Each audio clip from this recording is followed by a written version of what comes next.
باللہ من الشیطان الرجیم بسم اللہ الرحمن الرحیم۔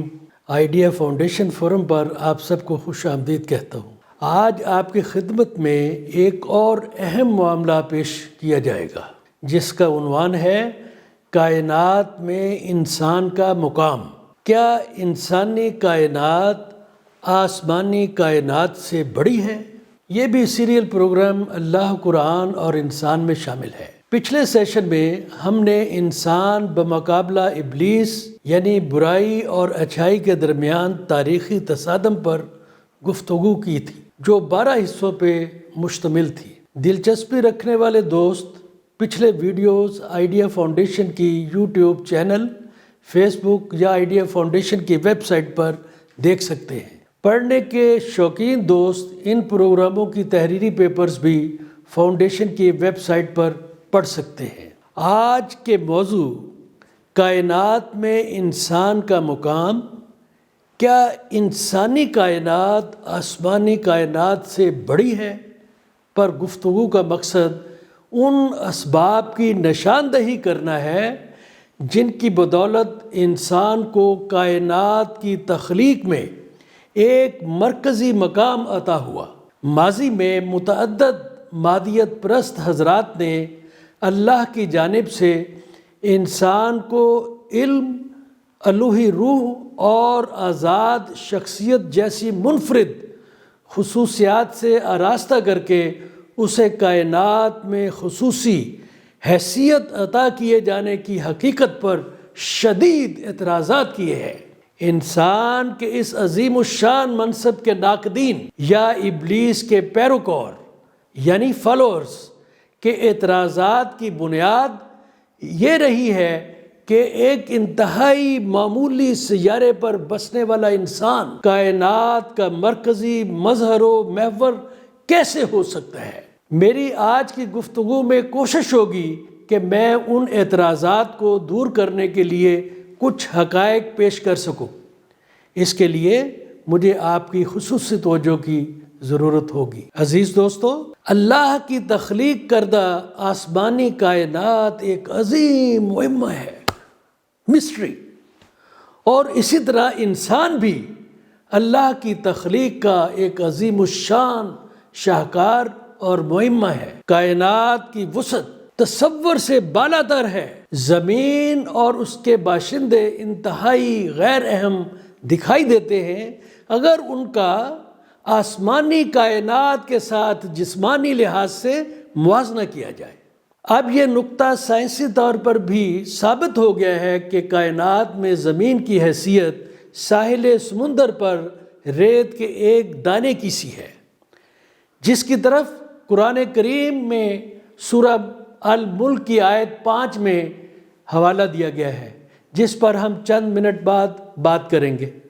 یہاں جس نقطے پر آپ کی توجہ مرکوز کرانا چاہتا ہوں وہ یہ ہے کہ اگر انسانی کائنات پر یعنی انسان کے تمام جو اس کو اللہ تبارک و تعالیٰ نے فیکلٹیز اور جسمانی ایک جو جسم دیا ہے، ہم اس کو اس کی اپنی ذاتی حیثیت میں غور و فکر کریں تو انسانی کائنات کے اعداد و شمار بھی اتنے ہی حیران کن ہوں گے جتنے کہ آسمانی کائنات کے۔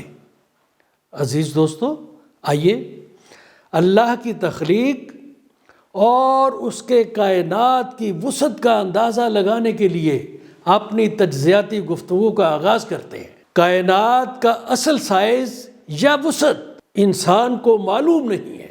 ہر دور کا انسان اپنی فکری سطح پر انحصار کرتے ہوئے کائنات کی وسعت کا تعین کرتا آیا ہے۔ اس کو ہم مشاہداتی یا معلوم کائنات کہہ سکتے ہیں۔ انگلش میں اس کو آبزرویبل یونیورس کہتے ہیں۔ یہ اندازے کبھی حتمی شکل اختیار نہیں کر سکے، لہذا کل کائنات کا اصل سائز نہ تو ہمارے آباء و اجداد کو معلوم تھا اور نہ ہی ہمیں معلوم ہے۔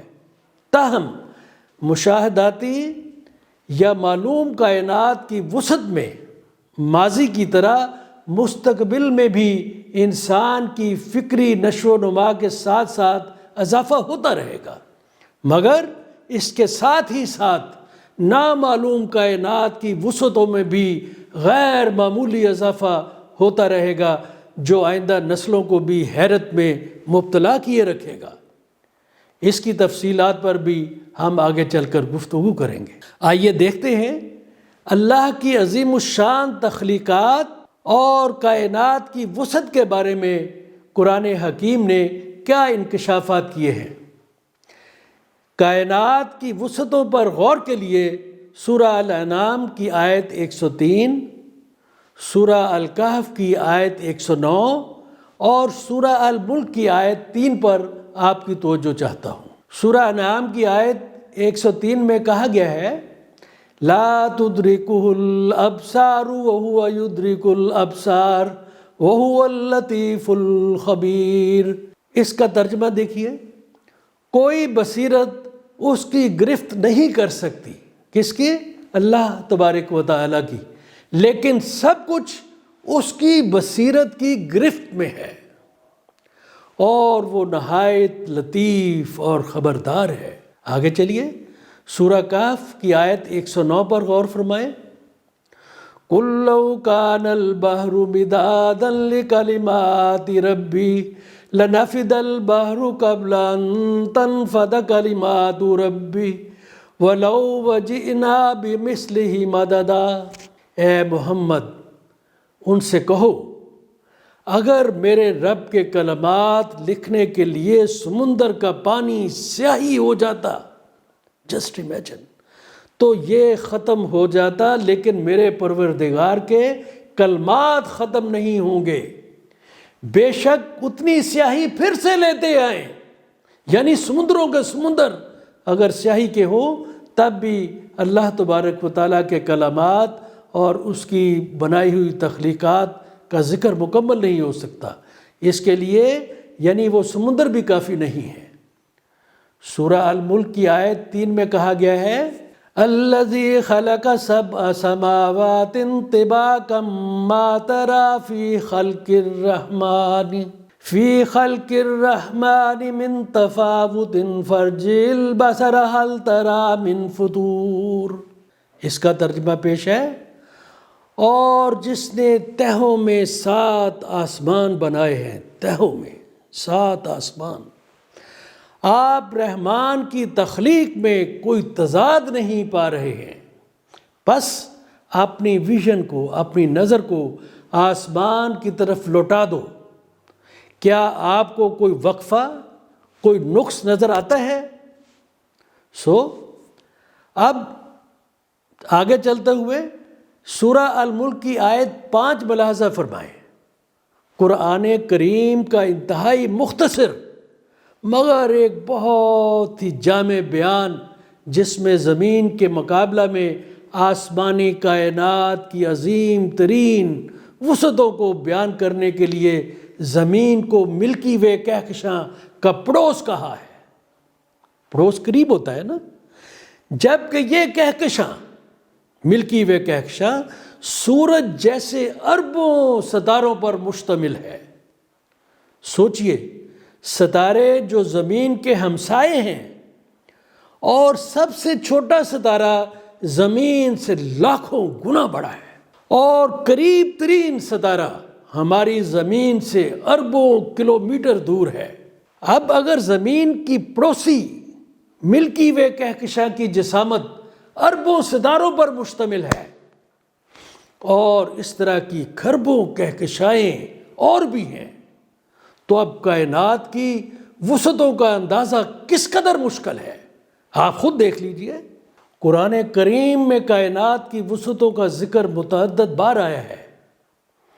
سورہ الملک کی آیت 5 بیان کرتی ہے وَلَقَدْ زَيَّنَا السَّمَاءَ الدُّنْيَا بِمَصَابِيحَ۔ اس کا ترجمہ ہے اور یقیناً ہم نے ستاروں سے قریب ترین یعنی زمینی آسمان کو خوبصورت بنایا ہے۔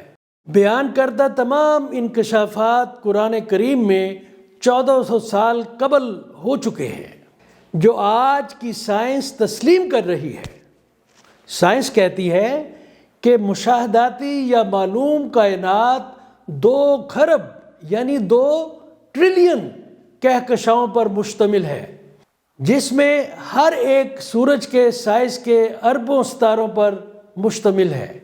سورج ملکی وے کہکشاں کے اربوں ستاروں میں سے ایک ہے۔ ہماری کہکشاں کے بہت سارے ستاروں کے سیارے بھی ہیں، پلینٹس، یعنی زمین کی طرح کے پلینٹس موجود ہیں۔ جیسے زمین سورج کے اب تک معلوم 9 سیاروں میں سے ایک ہے، قرآن نے یہ حقیقت سورہ طلاق کی آیت 12 میں بیان کی ہے۔ جسٹ امیجن، اللہ الذی خلق 7 سماوات ومن الارض مثلہن، اللہ ہی نے 7 آسمانوں اور زمین کو پیدا کیا اور اس جیسی۔ براہ کرم اس آیت کے لفظوں پر غور فرمائیں۔ اور اس جیسی کا مطلب ہے کہ زمین جیسی اور زمینیں بھی ہیں۔ یہ انکشاف سائنس نے اب کیا ہے کہ سورج کے ارد گرد متعدد سیارے بھی ہیں، جو قرآن کریم میں 1400 سال پہلے بیان کر دیا گیا تھا۔ سائنس آج بتاتی ہے کہ ستارے کہکشاؤں اور کہکشائیں کلسٹرز اور سپر کلسٹرز میں تقسیم ہوتے ہیں۔ قرآن کریم نے سورہ الحجر کی آیت 16 میں پہلے سے یہ حقیقت ظاہر کی ہوئی ہے۔ وَلَقَدْ جَعَلْنَا فِي السَّمَاءِ بُرُوجًا وَزَيَّنَّهَا لِلنَّاظِرِينَ، اس کا ترجمہ ہے، اور یقیناً ہم نے آسمان میں ستاروں کو بہتر انتظام کی خاطر مضبوط قلعوں اور برجوں میں ترتیب دیا ہوا ہے۔ بروجن، برجوں میں ترتیب دیا ہوا ہے، اور ہم نے اس کو دیکھنے والوں کے لیے خوبصورت بنا دیا ہے۔ سائنسی تحقیق نے ابھی تک یہ دریافت کیا ہے کہ زمین اور مشاہداتی یا معلوم کائنات کے کنارے کے درمیان کا فاصلہ 46 ارب نوری سال ہے، جس سے مشاہداتی یا معلوم کائنات کا قطر تقریباً 93 بلین نوری سال بنتا ہے، جبکہ ایک نوری سال تقریباً 9.46 ٹریلین کلومیٹر کے برابر ہے۔ یعنی مشاہداتی یا معلوم کائنات کو پار کرنے کے لیے، ایک کنارے سے دوسرے کنارے تک جانے کے لیے 93 بلین ضرب 9.46 ٹریلین کلومیٹر کا سفر طے کرنا ہوگا۔ اندازہ کیجیے، کسی ایک کہکشاں کا اوسط قطر 30,000 نوری سال ہے، اور 2 ہمسایہ کہکشاؤں کے درمیان، یعنی قریب کی کہکشاؤں کے درمیان اوسطاً فاصلہ 30 لاکھ نوری سال ہے۔ ملکی وے کہکشاں کا قطر تقریباً 1,50,000 نوری سال ہے، اور ملکی وے کہکشاں کی قریب ترین یعنی پڑوسی قریب ترین کہکشاں اینڈرومیڈا گلیکسی ہے، جو تقریباً 2.5 ملین نوری سال کے فاصلے پر واقع ہے۔ میں نے پہلے عرض کیا تھا کہ مستقبل میں بھی پوری کائنات کی پیمائش ممکن نہیں ہوگی، کیونکہ یہ ایک بڑھتی ہوئی پھلتی پھولتی ہوئی کائنات ہے، ساقط یا کسی پیمانے یا وسعت پر ٹھہری ہوئی نہیں ہے، بلکہ ارتقاء کے سفر مسلسل پر رواں دواں ہے۔ قرآن کریم نے سورہ رحمان کی آیت 29 میں اس کا انکشاف کیا ہوا ہے۔ کل یوم ہوا فی شان، وہ ہر دن کائنات کی شان و شوکت میں اضافہ کرتا ہے، جس کا مطلب ہے کہ کائنات میں مسلسل اضافہ ہو رہا ہے۔ یہی وہ طرز فکر ہے جو قرآنی پیغام کو اینٹی کلاسک بنا دیتا ہے، یعنی کائنات اور اللہ کریم کا تخلیقی عمل ہمیشہ جاری رہتا ہے۔ اس میں کوئی جمود و انتہا نہیں ہے۔ آج سائنس نے بھی اس حقیقت کو مان لیا ہے۔ پچھلے 13 بلین سالوں میں کائنات میں مسلسل توسیع ہوتی رہی ہے۔ اس وقت مشاہداتی کائنات کے کنارے پر واقع کہکشاؤں کی روشنی کو ہم تک پہنچنے میں 13.8 بلین سال لگتے، جبکہ اب ان کہکشاؤں کی روشنی ہم سے 46.5 بلین نوری سال دور ہے۔ کیا مطلب ہے؟ مطلب ہے کہ اب کائنات میں 3 گنا سے بھی زیادہ اضافہ ہو چکا ہے۔ اقبال اس موقع پر فرماتے ہیں، سکون محال ہے قدرت کے کارخانے میں، ثبات ایک تغیر کو ہے زمانے میں۔ عزیز دوستو، ہم آج کی گفتگو میں دیکھ رہے ہیں کہ اللہ کی تخلیق کردہ آسمانی کائنات ایک بہت بڑا معمہ ہے، اور اسی طرح انسان بھی ایک کمال کا بہت بڑا معمہ ہے۔ آسمانی کائنات کی وسعت تصور سے بالاتر ہے، جیسا کہ ہم نے اب تک کی گفتگو میں دیکھا ہے۔ لیکن یہاں میں جس نقطے پر آپ دوستوں کی توجہ مرکوز کرانا چاہتا ہوں وہ یہ ہے کہ انسان کی کائنات، جس کو ہم انسانی کائنات کہہ سکتے ہیں، اس کی اگر ہم اس کی اپنی حیثیت میں جانچ پرکھ اور تفصیلی مشاہدہ کریں تو ایسے ایسے اعداد و شمار علم میں آئیں گے جو آسمانی کائنات کے اعداد و شمار سے کہیں زیادہ حیران کن ہوں گے۔ آسمانی کائنات اور انسانی کائنات کے تقابلی جائزے کا مقصد دراصل مادیت پسند ذہنوں کے ان سوالات کا جواب پیش کرنا ہے جو وہ انسان کی تخلیق پر اس کو عطا کردہ اعلیٰ حیثیت اور خصوصی مراعات کے بارے میں اکثر اٹھاتے رہتے ہیں۔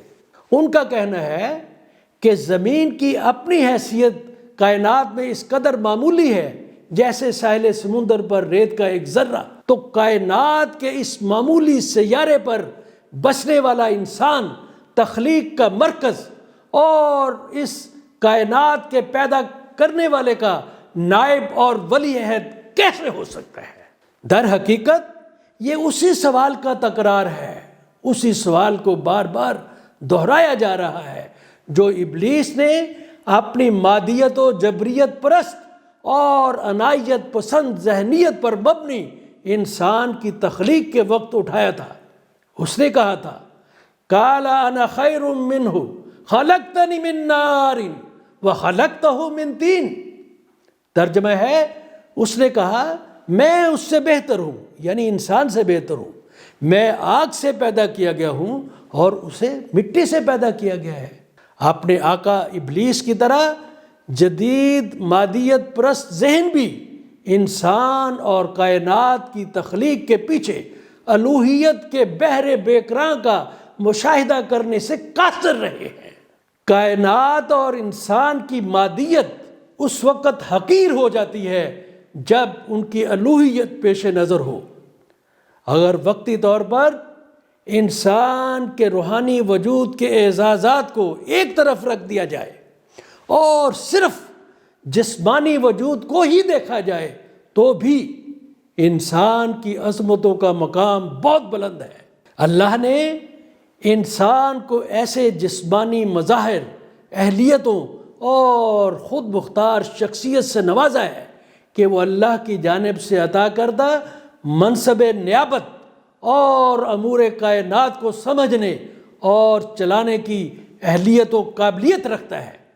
قرآن حکیم سورہ لقمان کی آیت 20 میں اس موضوع کو ان الفاظ میں بیان کرتا ہے، کیا تم نہیں دیکھتے کہ اللہ نے جو کچھ آسمانوں میں ہے اور جو کچھ زمین میں ہے اس کو تمہارے تابع کر دیا ہے اور تمہیں کثرت سے ایبنڈنٹلی اپنی نعمتوں سے نوازا ہے، ان میں ظاہری بھی ہیں اور مخفی، یعنی دونوں ہیں۔ لیکن لوگوں میں وہ بھی ہیں جو اللہ کے بارے میں بغیر علم و ہدایت کے یا اللہ کی طرف سے عطا کردہ روشن کتاب سے رہنمائی لیے جھگڑا کرتے ہیں۔ اب ذرا غور فرمائیے کہ اللہ نے انسان کے اندر کیا حیرت انگیز کائنات پیدا کی ہے، ہم اسے انسانی کائنات کا نام دے رہے ہیں، یا ہم انسان کو اس کے روحانی وجود کے کمالات کو الگ رکھ کر انسان کی صرف مادی ڈومین کا ایک تجزیہ پیش کرنے جا رہے ہیں۔ زمین جو کہ آسمانی کائنات کا ایک انتہائی چھوٹا سا حصہ ہے، اس کے اندر دیگر لا تعداد مخلوقات کے علاوہ تقریباً 8 بلین انسان بستے ہیں۔ اب 8 بلین انسانوں میں سے ایک انسان پر نظر ڈالیے، یہ ایک شخص اپنے جسم میں تقریباً 40 کھرب کہکشاؤں کو سمیٹے ہوئے ہے۔ کھرب کیا ہے؟ ٹریلینز، جسے انسانی خلیات یا ہیومن سیل کہتے ہیں، جبکہ آسمانی کائنات میں زیادہ سے زیادہ 2 ٹریلین اور کم سے کم 100 بلین کہکشائیں ہیں۔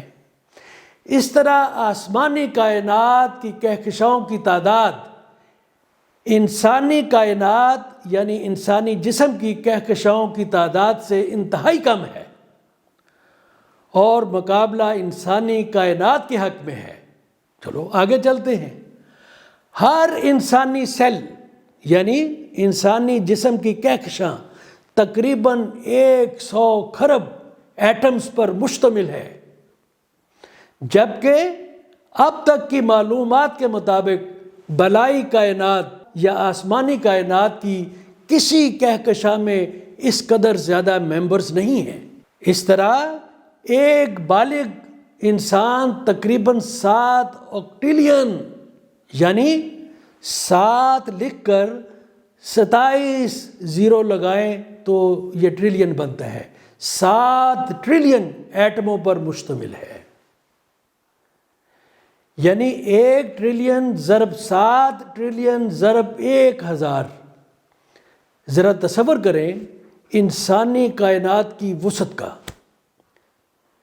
جیسے مشاہداتی آسمانی کائنات کے اندر اور باہر کہکشاؤں سے ماورا بہت سے اجسام اور برج موجود ہیں، برج کیا ہے؟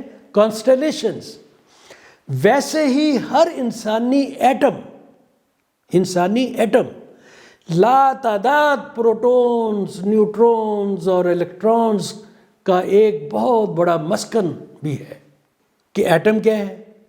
کسی ایٹم کے اوسط سائز کا ذرا تصور تو کریں، ایک ایٹم برابر ہے 1 ملی میٹر، 1 ملی میٹر تقسیم 10 لاکھ، لیکن اپنی ذاتی حیثیت میں یہ ایٹم بھی ایک حیران کن مہمہ ہے، جس کے اندر ایک نیوکلیس بھی ہوتا ہے جو خلیے یعنی ہیومن سیل کے وجود کا تعین کرتا ہے۔ غور فرمائیے، صرف ایک چھوٹا سا انسانی دماغ تقریباً 86 بلین نیورونز پر مشتمل ہے۔ اس طرح انسانی دماغ ایک اور کائنات ہے جو اللہ نے تخلیق کی ہے، جو ایک الگ مطالعے کا مستحق ہے۔ لہٰذا انسان 2 کائناتوں کی تخلیق کے سینٹرل پوائنٹ پر کھڑا ہے۔ سمجھ رہے ہیں میری بات؟ جہاں سے ایک لامحدود کائنات بالائی سمت میں جلوہ افروز ہے، اور دوسری انسانی کائنات ہے جو مقابلے میں پوری شان و شوکت کے ساتھ اندرونی سمت میں جلوہ گر ہے۔ یہ تو تھی انسان کی مادی دنیا۔ روحانی دنیا تو اور بھی بے مثل ہے، جس کا پھر کبھی ذکر کریں گے۔ آئیے اس موضوع پر اب اقبال کی سنتے ہیں۔ جب اس انگارۂ خاکی میں ہوتا ہے یقین پیدا، تو کر لیتا ہے یہ بالوں پر روح الامی پیدا۔ اپنی اصلیت سے ہو آگاہ اے غافل کہ تو قطرہ ہے لیکن مسالے بحر بے پایاں بھی ہے۔ آج ہم اپنی گفتگو یہاں ختم کرتے ہیں۔ اگلے سیشن میں ہم کائنات میں انسان کا مقام، کیا انسانی کائنات آسمانی کائنات سے بڑی ہے، کہ حصہ دوئم کو پیش کریں گے۔ جس میں ہم دو کائناتوں کے کچھ اور اہم پہلوؤں اور عقلی و فکری ارتقاء کے ساتھ قرآنی علوم کے انکشافات کی نوعیت پر تبادلہ خیال کریں گے۔ عزیز دوستو، یہ پروگرام اردو اور انگریزی دونوں زبانوں میں ریکارڈ کیے گئے ہیں۔ ان کی ویڈیوز آئیڈیا فاؤنڈیشن کی ویب سائٹ، اس کے یوٹیوب چینل اور فیس بک پر دیکھی جا سکتی ہیں۔